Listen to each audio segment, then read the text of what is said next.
Hello बच्चों, electromagnetic induction को continue करते हैं। फैराडे और लेंज लॉ हमने पढ़ लिया था। आगे बढ़ेंगे हम।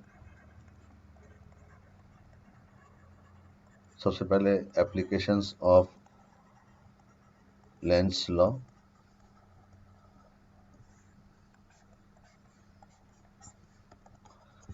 जिसमें हम इंड्यूस करंट की डायरेक्शन देखेंगे। इंड्यूस करंट की डायरेक्शन कैलकुलेट करने के बहुत सारे क्वेश्चंस जेई और नीट दोनों में आते रहते हैं, मेंस में भी और एडवांस में भी और नीट में भी। इंड्यूस करंट की डायरेक्शन लेंज लॉ से जब हम पता लगाते हैं तो लेंज लॉ में ये सिखाता है कि इंड्यूस करंट का बिहेवियर हमेशा ऐसा होता है कि it opposes the change in flux. ये फ्लक्स में चेंज का हमेशा क्या करती है? अपोज करती है। ये इंड्यूस करंट की प्रॉपर्टी होती है। ठीक है।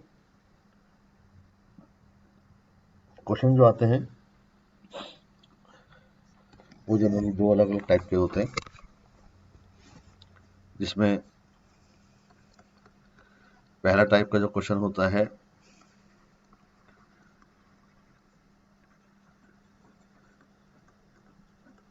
वो मैग्नेटिक फील्ड या फिर फ्लक्स पर बेस्ड होता है।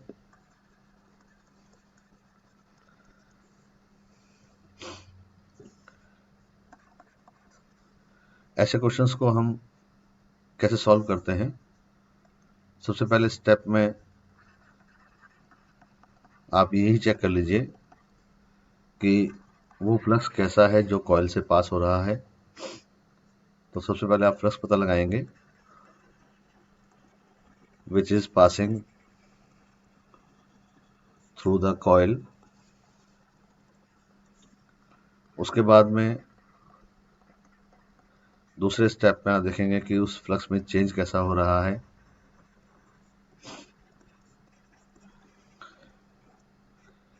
तो फ्लक्स में चेंज दो तरह का होगा, या तो फ्लक्स इंक्रीज होगा और या फिर फ्लक्स डिक्रीज होगा। अगर फ्लक्स इंक्रीज होगा तो उस केस में इंड्यूस्ड करंट इस तरह से फ्लो होगी कि वो अपोजिट फ्लक्स प्रोड्यूस करेगी, ताकि वो फ्लक्स बढ़ते हुए फ्लक्स को काट दे।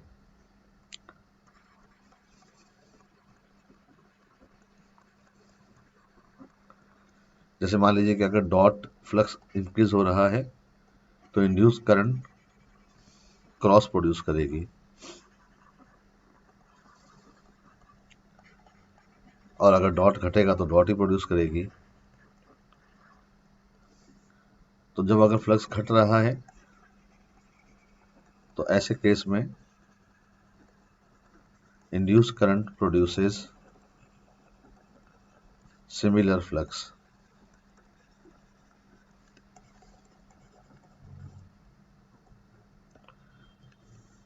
स्पेशल केस में अगर फ्लक्स कांस्टेंट है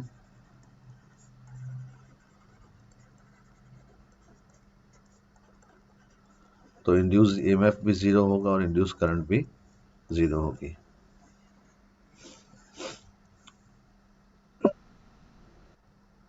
जैसे एग्जांपल के तौर पर मान लीजिए इस तरह का क्वेश्चन आपके सामने आता है कि ये मैग्नेटिक फील्ड है,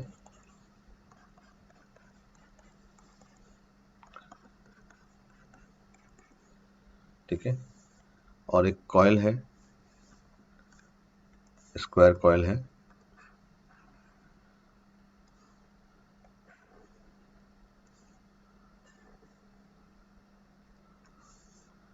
और ये कॉइल इस तरह से मैग्नेटिक फील्ड के अंदर मूव कर रही है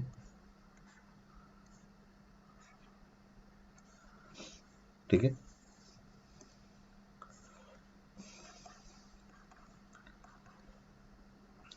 तो यहाँ पर आप देख रहे हैं कि ये कॉइल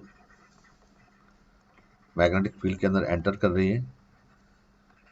किस में एंटर कर रही है? क्रॉस में। तो इसका मतलब क्रॉस मैग्नेटिक फील्ड इंक्रीज होगा। क्रॉस अगर मैग्नेटिक फील्ड इंक्रीज होगा तो इंड्यूस करंट डॉट प्रोड्यूस करेगी। इंड्यूस करंट डॉट प्रोड्यूस करेगी क्रॉस का अपोजिट, क्योंकि क्रॉस बढ़ रहा है। और डॉट प्रोड्यूस कब करेगी? प्रोड्यूस जब वो एंटी क्लॉकवाइज डायरेक्शन में फ्लो होगी।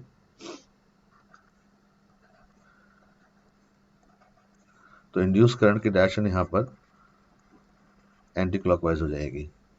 जब ये मैग्नेटिक फील्ड के अंदर है तो फ्लक्स में कोई चेंज नहीं हो रहा है, तो इंड्यूस करंट 0 रहेगी। लेकिन अब यहाँ पर जैसे जैसे ये बाहर निकलेगी, कॉइल एग्जिट कर रही है, तो क्रॉस मैग्नेटिक फील्ड डिक्रीज होगा, तो इंड्यूस करंट क्रॉस ही प्रोड्यूस करेगी, क्योंकि क्रॉस घट रहा है।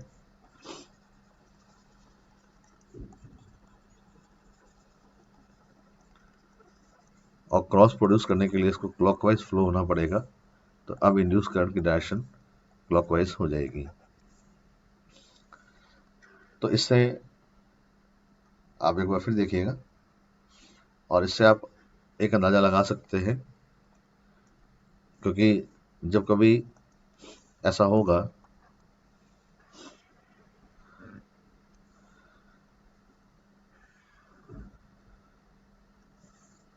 तो यहाँ पर हम लिखते हैं कि मैग्नेटिक फ्लक्स कैसा है।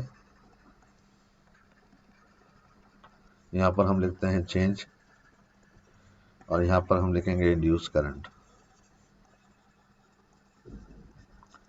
तो देखिए, अगर मैग्नेटिक फ्लक्स क्रॉस है और इंक्रीज हो रहा है, तो क्रॉस के इंक्रीज होने पर इंड्यूस करंट डॉट प्रोड्यूस करेगी, और डॉट प्रोड्यूस करने के लिए उसे कैसा फ्लो होना पड़ेगा? Anti clockwise.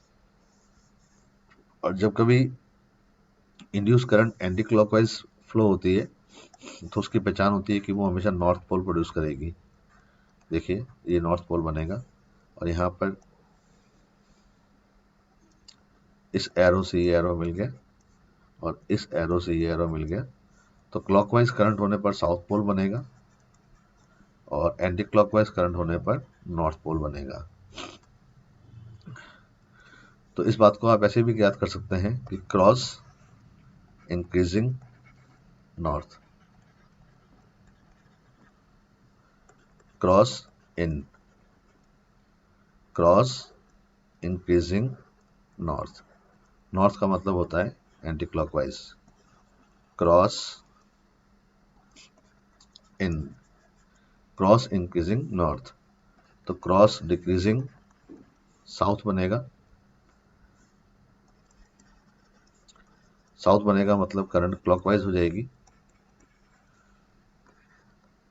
क्रॉस के इंक्रीज होने पर डॉट बना था, तो डॉट के इंक्रीज होने पर क्रॉस बनेगा, और डॉट के डिक्रीज होने पर डॉट ही बनेगा।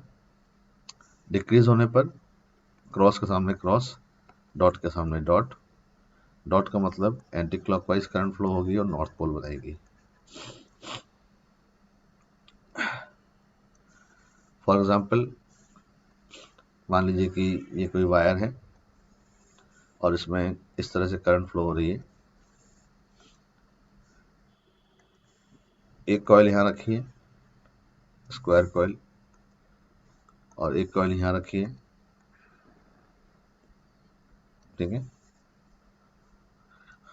सर्किल वाली जो कॉइल है, सर्कुलर कॉइल, वो इस वायर के पास में आ रही है, और स्क्वायर कॉइल इस वायर से दूर जा रही है। क्वेश्चन में पूछा गया आपसे कि इंड्यूस करंट क्या होगी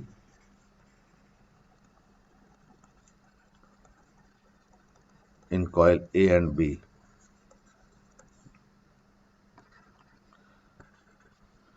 तो सबसे पहले तो आप मैग्नेटिक फ्लक्स को चेक करेंगे। मैग्नेटिक फ्लक्स जो आएगा वो इस वायर की वजह से आएगा, क्योंकि वायर में करंट फ्लो हो रही है। राइट हैंड रूल के हिसाब से इस वायर के राइट हैंड साइड की तरफ मैग्नेटिक फील्ड क्रॉस आएगा, और इसके लेफ्ट हैंड साइड में मैग्नेटिक फील्ड डॉट आएगा।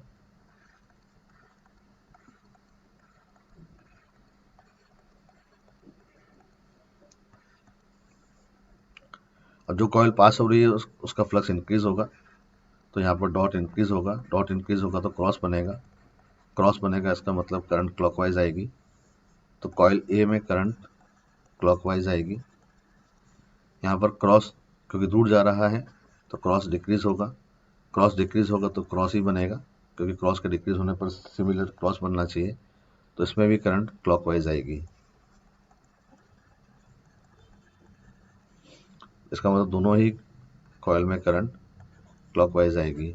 एक क्रॉस से दूर जा रहा है, क्रॉस डिक्रीजिंग, तो फिर क्रॉस डिक्रीजिंग क्रॉस ही बनेगा। और एक डॉट इंक्रीज हो रहा है, डॉट इंक्रीज हो रहा है तो जब इंक्रीज होता है तो अपोजिट बनता है, तो डॉट का अपोजिट बन गया क्रॉस, और डिक्रीज होता है तो सिमिलर बनता है, तो क्रॉस डिक्रीज है इसलिए क्रॉस बनेगा। तो इस तरह से क्वेश्चंस आते हैं जिसमें हमको इंड्यूस करंट की डायरेक्शन पता लगानी होती है। टाइप 2 के जो क्वेश्चंस होते हैं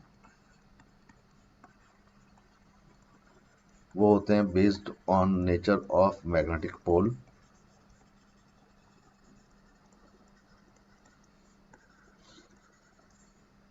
ठीक है ना। अब इसमें क्या होता है, जैसे कि ये कॉइल है और इसके सामने हमने कोई बार मैग्नेट रखी है,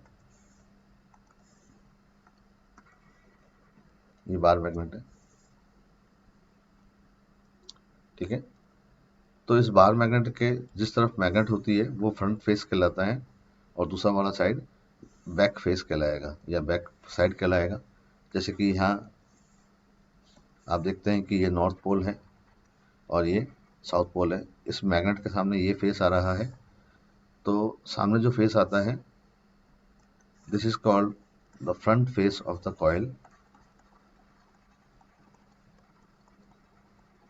और जो पीछे का साइड हो जाएगा वो हो जाएगा बैक साइड।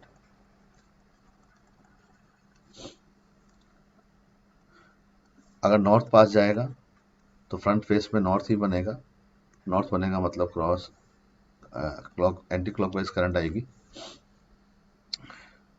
तो यहाँ पर हम देखते हैं पोल, और यहाँ पर हम देखते हैं पोल का इफेक्ट कि दूर जा रहा है या पास आ रहा है, और यहाँ पर हम देखते हैं करंट इन फ्रंट फेस।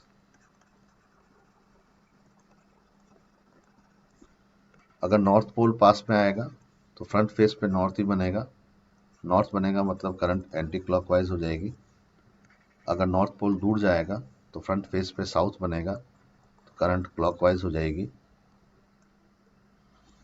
अगर साउथ पोल पास में आएगा, साउथ पोल पास, नॉर्थ के पास आने पे नॉर्थ बना था, साउथ के पास आने पे साउथ बनेगा, और साउथ के दूर जाने पर नॉर्थ बनेगा और करंट एंटी क्लॉकवाइज होगी।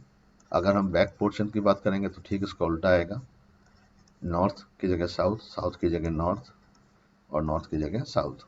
जैसे एग्जांपल के तौर पर इसको आप लिख लीजिए, फिर आपको समझ में आएगा।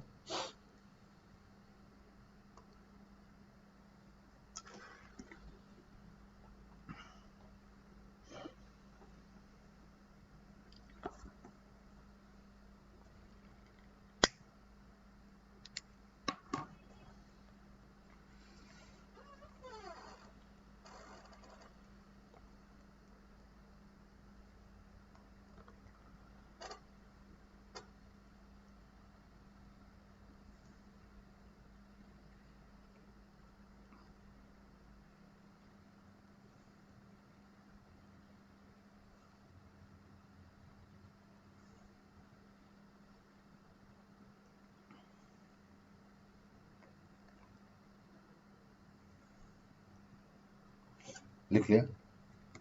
तो अब देखिए सॉल्व कैसे करते हैं इसको। आप फ्रंट फेस को पहचानिएगा। तो जैसे मान लीजिए कि ये कॉइल है,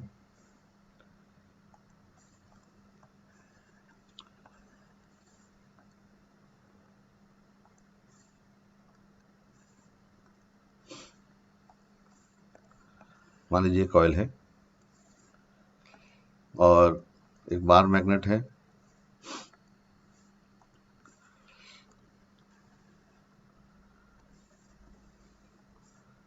इस बार मैग्नेट का नॉर्थ पोल इधर है और साउथ पोल इधर है, और ये बार मैग्नेट इस कॉइल के पास में आ रही है।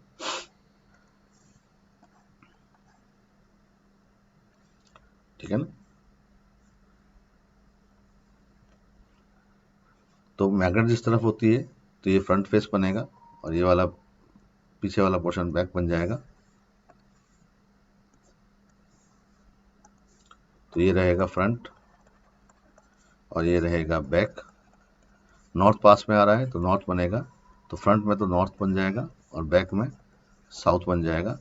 अब आप देखिए कि आप इसको देख कहाँ से रहे हैं। अगर कोई ऑब्जर्वर इसको यहाँ से देख रहा है, मान लेता हूँ ये ऑब्जर्वर नंबर 1 है, और एक ऑब्जर्वर इसको यहाँ से देख रहा है, ये ऑब्जर्वर नंबर 2 है। तो ऑब्जर्वर 1 जो इसको फ्रंट फेस से देख रहा है, क्योंकि ऑब्जर्वर 1 के सामने फ्रंट आ रहा है, तो ऑब्जर्वर 1 को इस कॉइल में जो करंट दिखेगी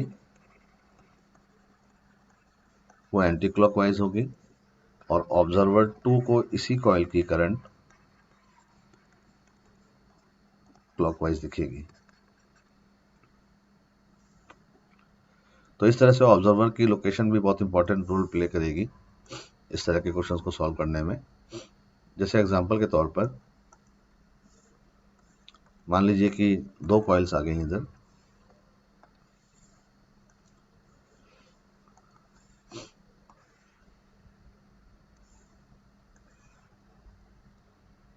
ठीक है, और इसके बीच में एक बार मैग्नेट है।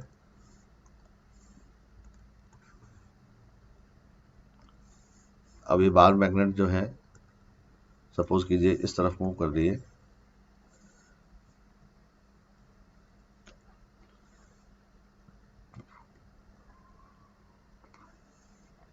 ठीक है, और इसके पोल देखें हम तो मान लेता हूँ ये नॉर्थ पोल है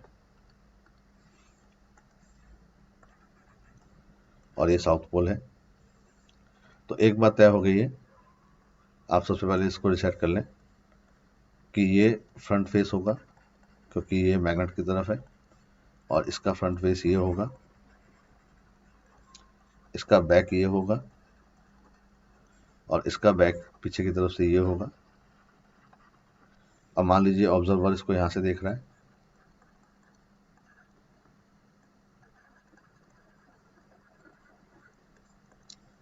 ठीक है। अब आप फैसला कीजिए कि करंट पहले कैसे फ्लो होगी। तो हम देखते हैं कि नॉर्थ पास में जा रहा है तो यहाँ नॉर्थ बनेगा फ्रंट में, और साउथ दूर जा रहा है यानी साउथ का इफेक्ट कम हो रहा है। जब साउथ का इफेक्ट कम होता है, साउथ का इफेक्ट जब कम होता है तो भी नॉर्थ ही बनता है, ताकि ये नॉर्थ इस साउथ को दूर जाने से रोके। तो इसके फ्रंट में अब ये ऑब्जर्वर क्या देख रहा है, फ्रंट देख रहा है। तो ऑब्जर्वर को कॉइल ए में जो करंट दिखेगी नॉर्थ के हिसाब से एंटी क्लॉकवाइज दिखेगी, लेकिन ये ऑब्जर्वर बैक पोर्शन को देख रहा है दूसरी कॉइल का, तो कॉइल बी को ये बैक पोर्शन से देख रहा है, तो इसको नॉर्थ की जगह साउथ दिखेगा। साउथ दिखेगा तो ये करंट क्लॉकवाइज बोलेगा। तो ऑब्जर्वर की पोजीशन देखना इंपॉर्टेंट है, और दूसरा फ्रंट फेस और बैक साइड को पहचानना जरूरी है, ठीक है ना। एक और एग्जांपल देखते हैं।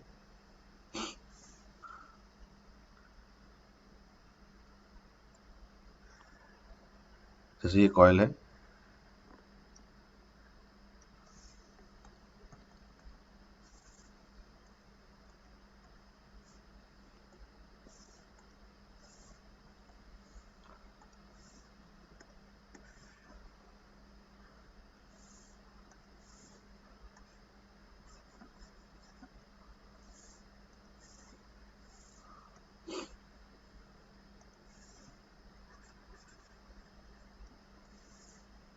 ठीक है,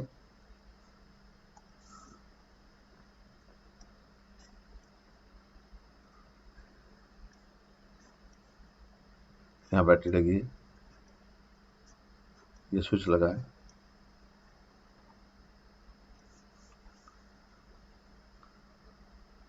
और यहाँ पर दूसरी कॉइल रखी है।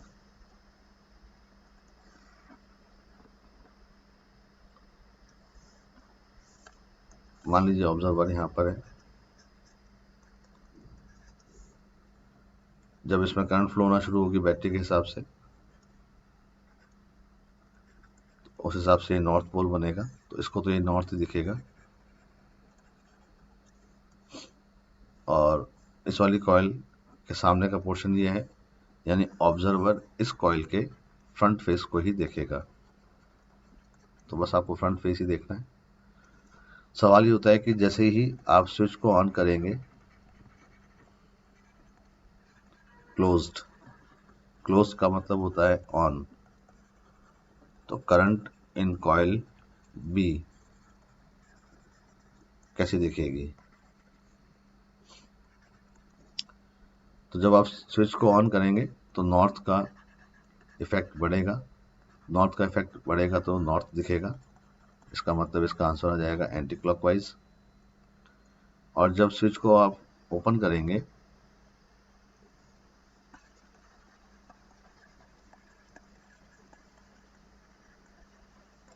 ओपन का मतलब ऑफ करेंगे, तब ये नॉर्थ करंट धीमे धीमे कम होगी, नॉर्थ का इफेक्ट कम होगा, साउथ बनेगा, साउथ बनेगा तो ऑब्जर्वर को ये करंट क्लॉकवाइज दिखेगी। तो क्लॉकवाइज और फिर एंटी क्लॉकवाइज, पहले एंटी क्लॉकवाइज और फिर क्लॉकवाइज। सिमिलरली मान लीजिए क्वेश्चन आपके सामने आता है कि ये कोई कॉइल है और ये मैग्नेट है जो ऊपर से गिर रही है,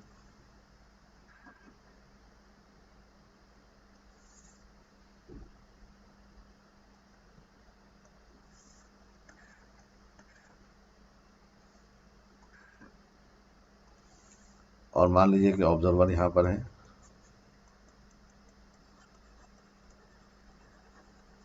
तो पहले जब तक ये मैग्नेट ऊपर रहेगी तब तक ये फ्रंट फेस रहेगा,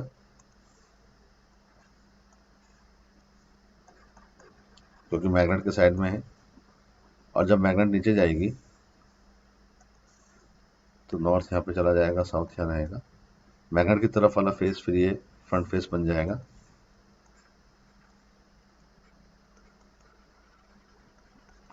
यानी कि इस कंडीशन में तो ये ऑब्जर्वर बैक साइड से देखेगा और इस कंडीशन में ये ऑब्जर्वर फ्रंट साइड से देखेगा। नॉर्थ पास में आ रहा है, नॉर्थ पास में आ रहा है तब तो इसको ये करंट नॉर्थ के हिसाब से एंटी क्लॉकवाइज दिखेगी।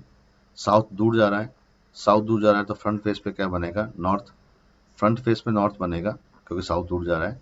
साउथ जब दूर जाता है, साउथ का इफेक्ट कम होता है तो नॉर्थ बनता है। ये देखिए आप, साउथ का इफेक्ट जब कम होता है तो नॉर्थ बनता है फ्रंट फेस पे, और बैक फेस पे क्या बनता है? साउथ। ऑब्जर्वर क्या देख रहा है? सेकंड केस में तो ऑब्जर्वर बैक पोर्शन ही देख रहा है, तो अब इसको ये साउथ दिखेगा, मतलब क्लॉकवाइज। तो अकॉर्डिंग टू ऑब्जर्वर पहले ये करंट उसको एंटी क्लॉकवाइज दिखेगी और फिर ये करंट उसको क्लॉकवाइज दिखेगी जब वो मैग्नेट पार कर जाएगी। तो इस तरह से हम इंड्यूस करंट की डायरेक्शन पता लगाते हैं। ठीक है, इसके और क्वेश्चंस भी डीपीपी में मौजूद है, तो आप उन क्वेश्चंस को कीजिएगा।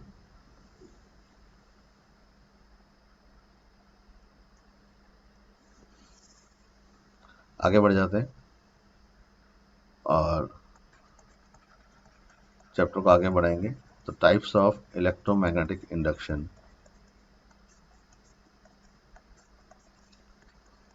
सबसे पहला जनरल इलेक्ट्रोमैग्नेटिक इंडक्शन, जो फैराडे लॉ से चलेगा। तो फैराडे का लॉ क्या है? Faraday's electromagnetic induction law. According to Faraday,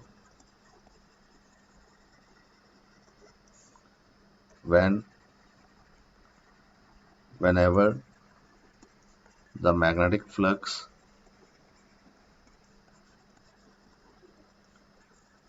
linked with the coil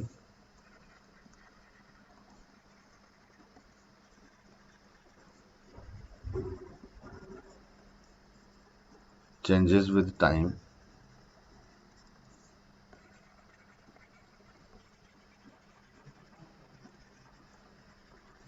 EMF induces in the coil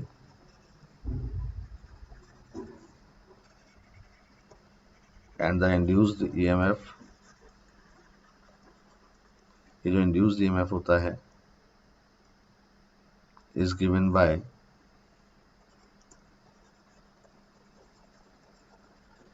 induced EMF is given by E equal to d phi by dt.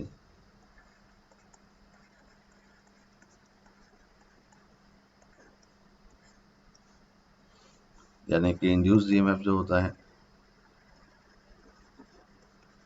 Change in flux divided by time,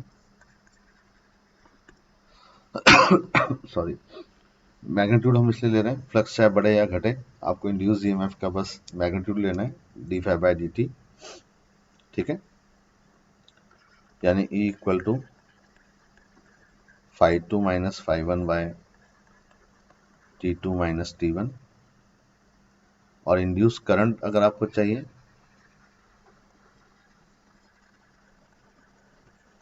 तो induce current हो जाएगी I equal to E by are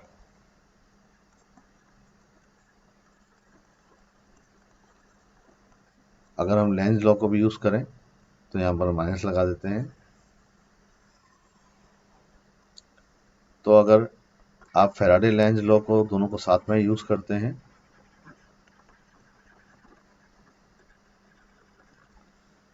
तो आप चाहें तो induced EMF को लिखें minus D phi by D T और I को लिखेंगे minus one by R D phi by D T. इसमें जो नेगेटिव साइन है वो लेंज लॉ को ही दिखाता है।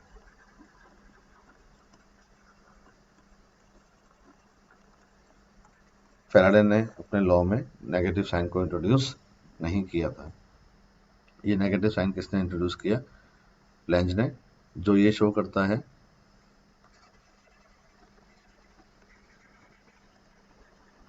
which represents that induced current opposes the change in flux always। induced current हमेशा फ्लक्स में चेंज का अपोज करती है।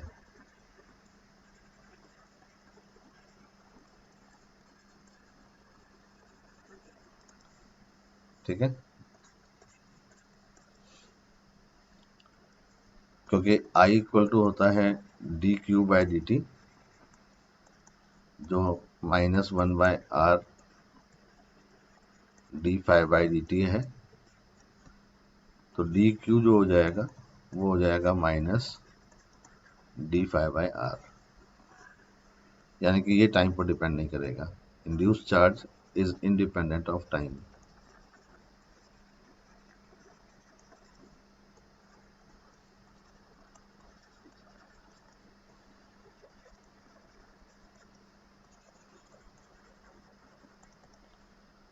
तो जनरल इलेक्ट्रोमैग्नेटिक इंडक्शन आप इसी तरीके से सॉल्व करेंगे।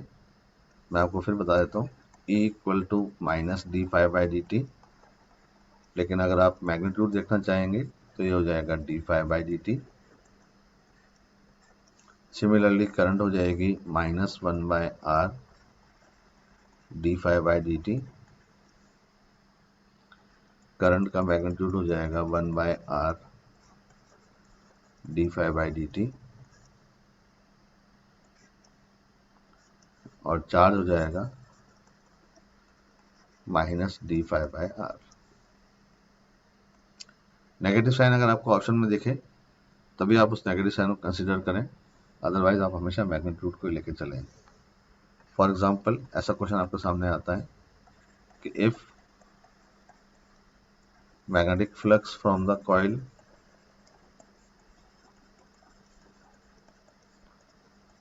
Three T square minus five T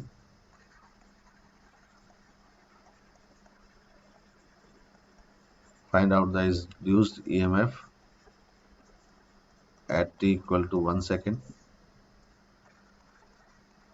तो इंड्यूस्ड EMF का फॉर्मूला लगाइए आप सबसे पहले D phi by D T, यानी कि इसका डिफरेंशिएशन करेंगे तो थ्री टी स्क्वायर का तो हो जाएगा 6t और इसमें टी की जगह आप 1 रख दें, तो 6 में से 5 जाएगा तो 1 बचेगा। ठीक है ना। अगर ऑप्शन में -1 मौजूद दे रखा होता है तो आप E equal to minus d5/dt से सॉल्व करेंगे, तो उसके हिसाब से E बराबर -1 आएगा।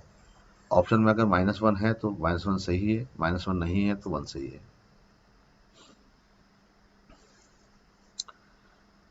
ठीक है ना। अब फाई बराबर हमने पढ़ा था NAB cos थीटा, और E इक्वल टू हम पढ़ रहे हैं -d5/dt, तो इसके बहुत सारे फॉर्मूले बन जाएंगे।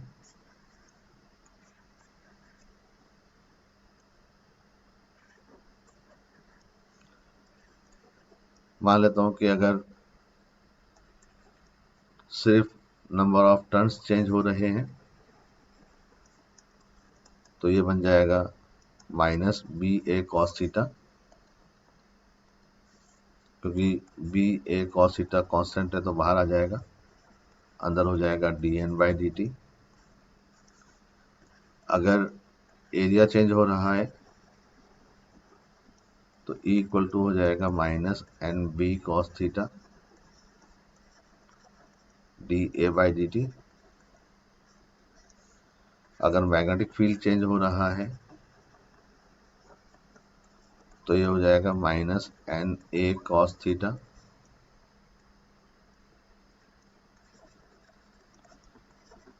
dB/dt। और अगर थीटा बदल रहा है तो E इक्वल टू हो जाएगा -NAB d cos थीटा/dt। अब d cos थीटा/dt की जगह ये हो जाएगा cos theta 2 minus cos theta 1 by T2 minus T1। लेकिन अगर कॉइल रोटेट कर रही है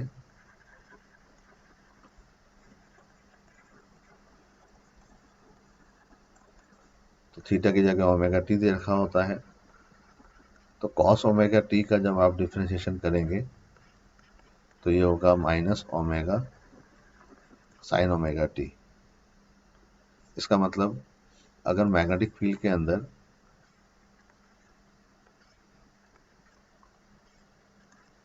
कोई कॉइल है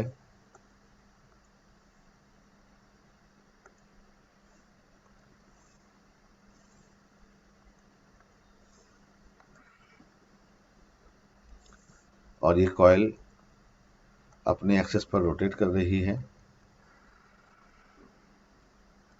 रोटेट करेगी तो हर समय एंगल चेंज होगा, तो इंड्यूस्ड ईएमएफ हो जाएगा कॉस ओमेगा टी की डिफरेंशिएशन करने के बाद में NAB omega sine omega T, जबकि फ्लक्स हो जाएगा NAB cos थीटा, थीटा की जगह क्या आएगा ओमेगा टी, और करंट हो जाएगी NAB omega by R sine omega T. ये तब होगा जब कॉइल रोटेट करती है। तो आप इन बातों का जरूर ध्यान रखिएगा क्वेश्चंस करते समय, तो आपको ये बहुत हेल्पफुल रहेंगे। ठीक है। अब बारी बारी देख लेते हैं हम। तो सबसे पहले तो हम देखते हैं जब अगर एरिया चेंज हो,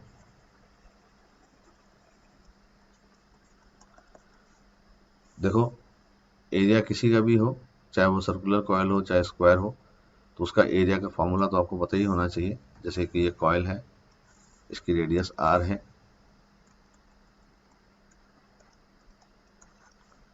तो इफ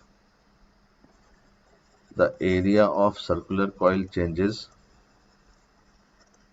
अगर सर्कुलर कॉइल का एरिया बदलता है तो इसका एरिया होता है पाई आर स्क्वायर। तो आप dA/dt की जगह रखेंगे, इसका डिफरेंशिएशन करेंगे तो 2 पाई आर dR/dt।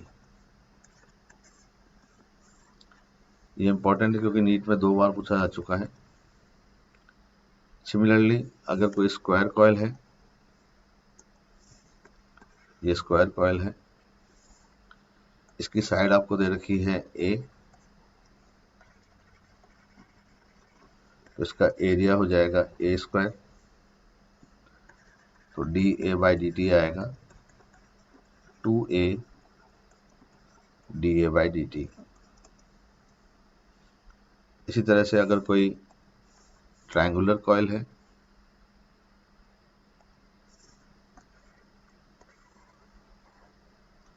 जिसका साइड आपको ए दे रखा है,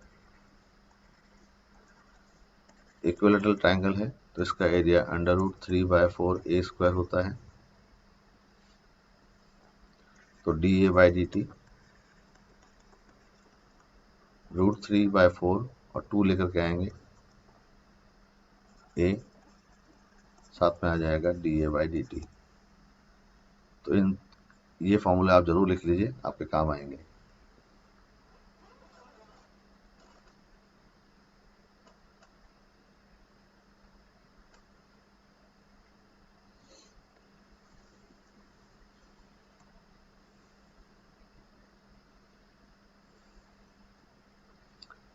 क्वेश्चन कैसे आएगा वो देखते हैं अभी हम।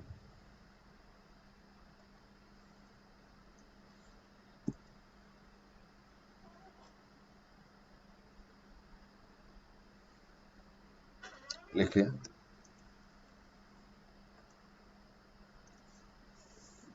क्वेश्चन ऐसा आता है, मान लीजिए कि आपको ये मैग्नेटिक फील्ड दे रखा है,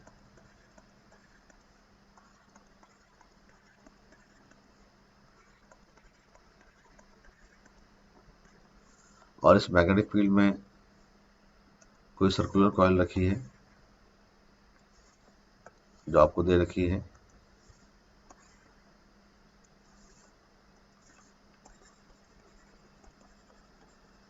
circular coil of radius r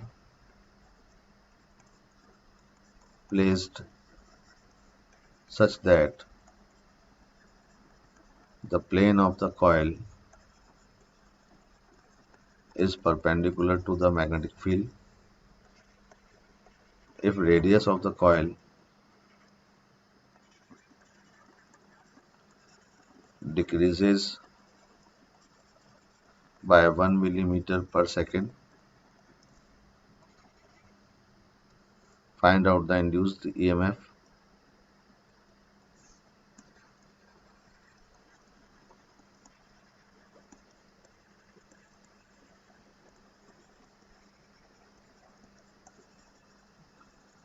When the radius of the coil is